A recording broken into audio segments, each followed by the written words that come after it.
Hello hi welcome to Kokila's kitchen. இன்றைக்கி நம்ம கிச்சனில் என்ன பார்க்க போகிறோன்னா கொள்ளு பருப்பு கடையல் தான் பார்க்க போகிறோம். இது வந்து நம்ம வின்டர் சீசன் ரெய்னி சீசனில் சாப்பிட்றதுக்கு ரொம்ப நல்லாயிருக்கும். சம்மரில் யாரும் ட்ரை பண்ண வேண்டாம். ஸோ வாங்க எப்படி செய்கிறதுன்னு பார்க்கலாம். இப்போ நான் வந்துட்டு 1 டம்ளர் அளவு கொள்ளு பருப்பு எடுத்து நைட்டே ஊற வச்சு எடுத்துட்டேன். மினிமம் இது வந்து ஒரு ஓவர் நைட் ஊற வச்சா தான் இது வந்து சாப்பிட்றதுக்கு நல்லா குழஞ்சி வரும். இன்றைக்கி வந்துட்டு நம்ம கடையல் தான் பார்க்க போகிறோம். ஸோ வந்துட்டு ஃபஸ்ட்டு நான் குக்கரில் ஒரு 5 விசில் வந்து பருப்பை மட்டும் போட்டு விசில் விட்டு எடுத்துட்டு அதுக்கப்புறம் தான் நான் வந்து இதுக்கு தேவையான பொருட்கள் தக்காளி வெங்காயம் அதெல்லாம் போட போகிறேன். வாங்க எப்படி செய்கிறதுன்னு பார்க்கலாம். இப்போது இந்த பருப்பை குக்கரில் நம்ம வந்து ஆட் பண்ணிக்கலாம். க்ளோஸ் பண்ணிவிட்டு ஒரு 3 விசில் விட்டு எடுத்தோம். 3லேருந்து 5 விசில். அதுக்கப்புறம் நம்ம எப்படியும் விசில் தான் விட போகிறோம்.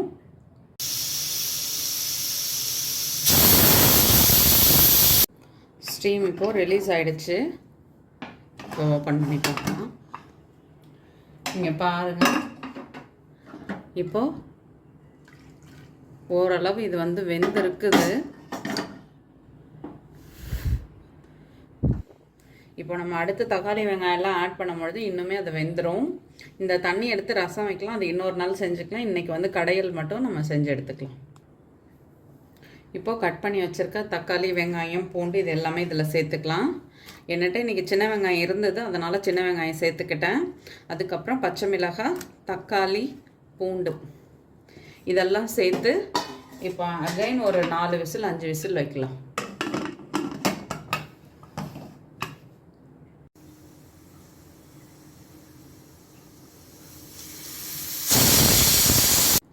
இப்போது ஸ்டீம் ரிலீஸ் ஆகிடுச்சு. ஓப்பன் பண்ணி பார்க்கலாம். ஓகே, தண்ணியெல்லாம் நல்லா வத்திடுச்சு. இங்கே பாருங்கள். இப்போ வந்துட்டு நம்ம மத்து வச்சு கடைஞ்சிக்கலாம். மற்ற பருப்பு மாதிரி ரொம்ப சாஃப்டாக இருக்காது இது, அதனால் கொஞ்சம் இதுவாக தான் இருக்கும். நம்ம வந்துட்டு நல்லா இதை கடைஞ்சிக்கலாம். இதுக்கு தேவையான உப்பை இதோடைய சேர்த்து கடைஞ்சிக்கலாம். பருப்பு இப்போது நல்லா கடைஞ்சாச்சு. இப்போ வந்து தாளிப்பு போட்டுடலாம். இப்போ தாளிப்பு கரண்டியில் நான் 1 ஸ்பூன் அளவு எண்ணெய் சேர்த்துருக்கேன். கொஞ்சமாக கடுகு உளுத்தம் பருப்பு தாளிச்சிக்கலாம்.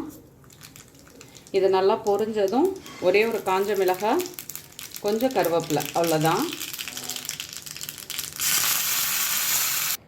இப்போ நம்ம கடைஞ்சி வச்சுருக்க பருப்பில் இதை ஆட் பண்ணிக்கலாம்.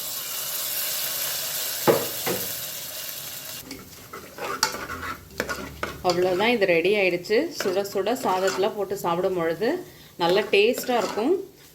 குறிப்பாக வந்து வின்டர் சீசன்லேயும் ரெய்னி சீசன்லேயும் சாப்பிட்டுக்கலாம். ஆனால் வந்து சம்மர் சீசனில் சாப்பிட வேண்டாம்.